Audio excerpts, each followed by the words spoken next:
Hi, I'm Dan Music, and today we're going to look at garage door bottom seals. There are three types of bottom seals. In the past, what's been used on wood garage doors are seals that have a flap that goes on the inside of the door and a straight part that attaches to the bottom of the door. These come in both the foam rubber and a hard rubber or synthetic rubber. The second type of seal has a bulb in it and a straight flap. These go on the bottom of the door, and when the door is closed, these two edges seal the bottom of the door. A third type of seal consists of a retainer, usually made of aluminum or plastic, and a bottom seal, an insert that slides in these two grooves.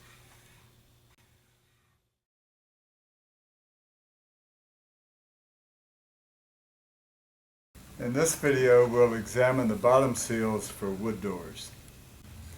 Many wood doors have bottom rails similar to this, and they use foam or solid rubber to seal the door on the bottom, and they're secured to the bottom of the door with roofing nails. Residential doors in the past were usually 1¼ inch or 1 3/8 thick. Commercial doors were thicker, usually 1 3/4 inch thick. The thicker the door, the thicker the seal for the bottom. Customers often ask us which is better, the foam rubber or the solid rubber. I've seen the solid rubber last as long as 20 or 30 years on wood doors. The problem with the solid rubber is that when you put it on the bottom of a garage door, initially it doesn't seal as well. It takes longer for it to mold to the floor, sometimes a year or two. Most people prefer the sponge rubber. It's softer, molds to the floor right away. The only problem with it only lasts maybe 8, 10, sometimes 15 years. At this point, we'll show you how to install the bottom seal on a wood door. Here's how you install the foam or solid bottom seal. Notice the small lip and the large lip. The lips go on the bottom to provide the maximum seal.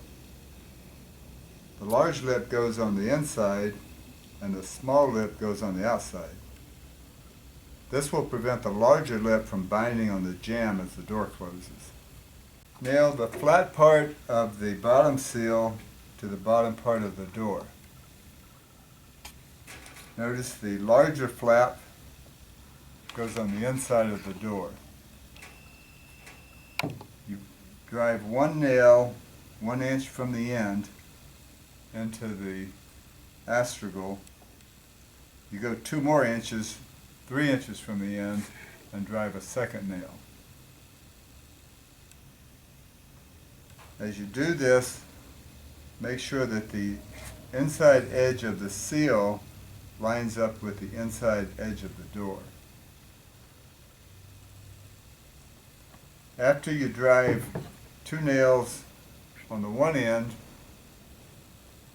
stretch the seal to the other end. I usually cut the astragal about 1 inch short, so it has about 1 inch of stretch. So then you go to the other end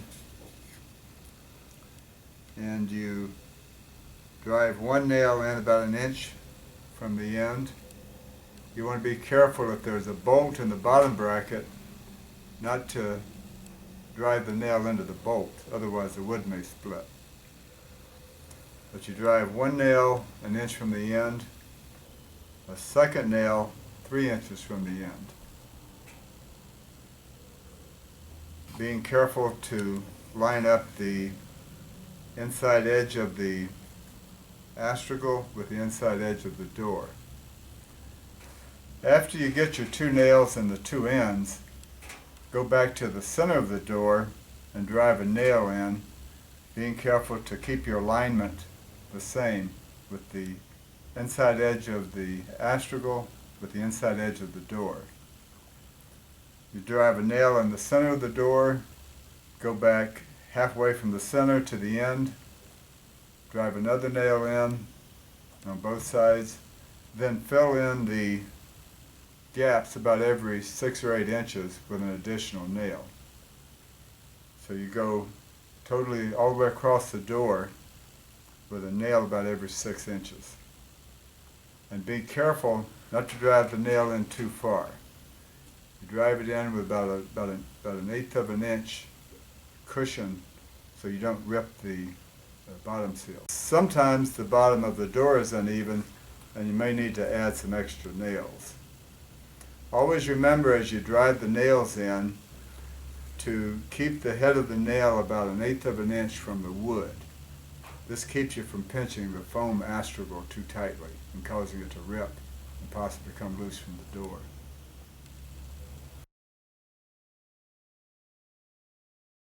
Primary advantage to this type of weather stripping is you can roll it up, put it in a box for shipping. Postal service usually charges about $10 or $15 to mail a 16-foot piece of this. I'm Dan Music. I hope you found this video helpful.